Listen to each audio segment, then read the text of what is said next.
Bharti news, सीधा, सटीक और निष्पक्ष। नमस्कार, बहुत स्वागत है आपका। भारतीय न्यूज देख रहे हैं आप। आपके साथ मैं हूं श्वेता अरोड़ा मल्होत्रा। वक्फ संशोधन कानून को लेकर एक बड़ा अपडेट जो है वो सामने आ रहा है।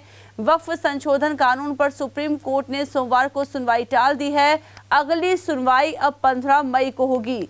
इससे पहले 17 अप्रैल को कोर्ट ने केंद्र को जवाब देने के लिए 7 दिन का समय दिया था। साथ ही अगली सुनवाई तक वक्फ बोर्ड में नई नियुक्तियों पर रोक लगा दी गई थी। सुप्रीम कोर्ट ने केंद्र का जवाब आने तक वक्फ घोषित संपत्ति पर यथास्थिति बनाए रखने को कहा था। केंद्र ने 25 अप्रैल को दायर हलफनामे में कहा कि कानून पूरी तरह से संवैधानिक है, ये संसद से पास हुआ है, इसलिए इस पर रोक नहीं लगाई जानी चाहिए। 1332 पन्नों के हलफनामे में सरकार ने दावा किया है कि 2013 के बाद से वक्फ संपत्तियों में 20 लाख एकड़ से ज्यादा का इजाफा हुआ। इस वजह से कई बार निजी और सरकारी जमीनों पर विवाद हुआ। वहीं all India Muslim personal law board ने सरकार के आंकड़ों को गलत बताया और कोर्ट से झूठा हलफनामा देने वाले अधिकारी पर कार्रवाई की मांग की।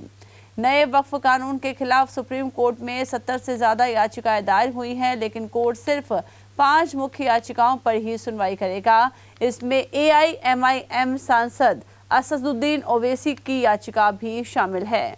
नया कानून अप्रैल में राष्ट्रपति की मंजूरी के बाद लागू हुआ था। लोकसभा में 288 और राज्यसभा में 128 सांसदों ने इसका समर्थन किया था। कई विपक्षी पार्टियों ने इसका विरोध किया और सुप्रीम कोर्ट का रुख कर लिया। वहीं CJI Sanjeev Khanna, justice PV Sanjay Kumar और जस्टिस KV विश्वनाथन की बेंच इस मामले पर सुनवाई कर रही है।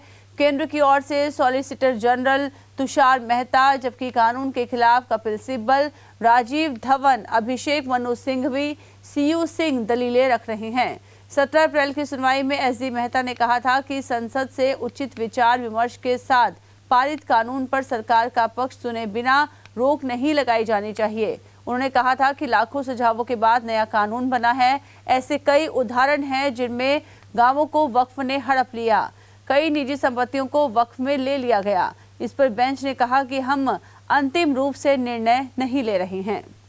कानून संविधान के अनुच्छेद 14, 15, 25 यानी कि धार्मिक स्वतंत्रता, 26 यानी धार्मिक मामलों के प्रबंधन की स्वतंत्रता, 29 यानी अल्पसंख्यक अधिकार और 300A यानी संपत्ति का अधिकार का उल्लंघन करता है।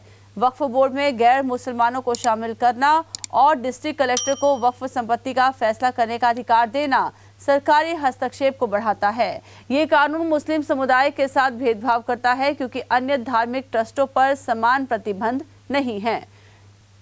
तो इसके बाद अब देखना होगा कि वक्फ संशोधन कानून को लेकर सुप्रीम कोर्ट 15 मई को क्या कुछ फैसला सुनाता है। इस पर पूरे देश की निगाहें टिकी हुई हैं। लगातार अपडेट्स के लिए आप बने रहिए भारतीय न्यूज के साथ। मुझे दीजिए इजाजत। नमस्कार।